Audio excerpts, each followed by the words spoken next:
Hello and welcome to another episode of Manna in the Morning with me, Adele Tiart. I want to share with you today from 1 Psalm 30, the first 6 verses.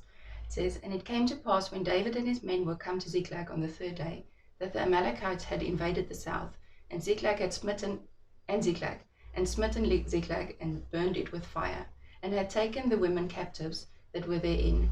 They slew not any, either great or small, but carried them away and went on their way. So David and his men came to the city, and behold, it was burnt with fire, and their wives and their sons and their daughters were taken captives. Then David and the people that were with him lifted up their voice and wept until they had no more power to weep.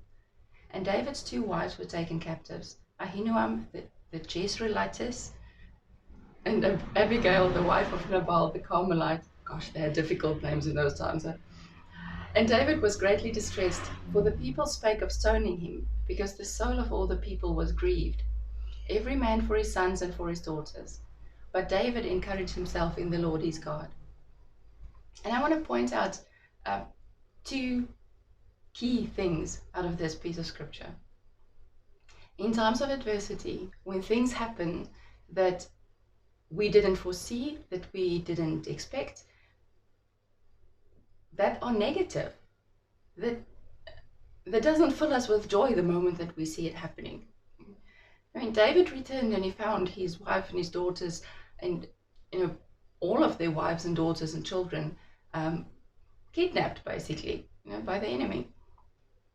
And the first thing that I want to point out is that they lifted up their voice and they wept until they had no more power to weep. They expressed their emotion, they expressed their disappointment, their sadness about what happened. And that's okay. And sometimes I think we encounter difficulty in life and we want to deny that it's there, and we want to just stuff it down and not respond to it and just pretend everything is fine when it's not.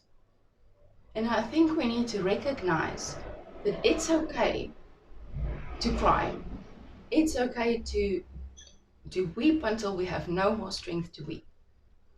But it doesn't stop there. Then there's 2 responses.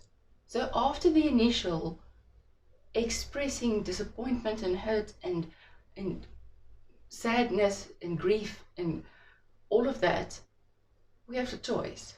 We have the choice to become bitter or better.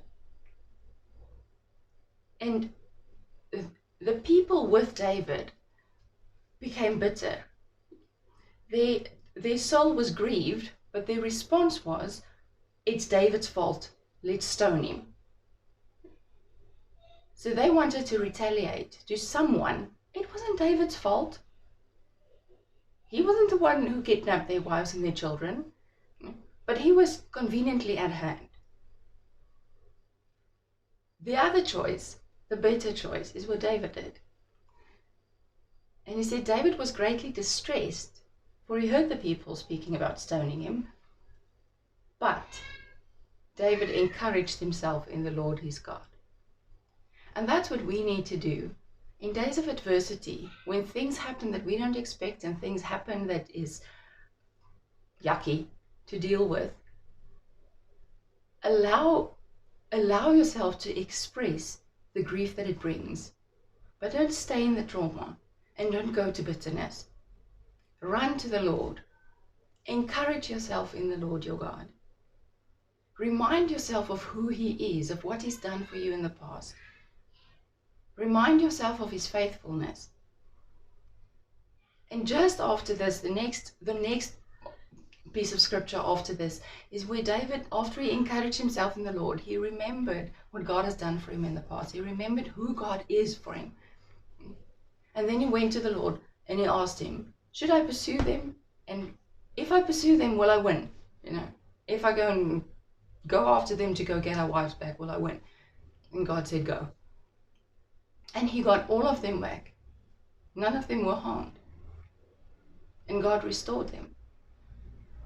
Now, I'm not guaranteeing that whatever the situation is that you're facing, that God would make it look exactly like it was before. But God is a redeemer. He redeems things, and he makes them better than they were before. if we would trust Him and encourage ourselves in the Lord. So that's my encouragement for you today. May you be blessed, may you be encouraged, and may you bring to your remembrance every instance where God has been faithful to you in the past. God bless. Until next time. Bye-bye. Oh, and one last thing. Please like and share this video so others can be blessed as well. And if you're on YouTube, hit the subscribe button and the bell icon to make sure you get notifications when I post a new video. See you soon. Bye.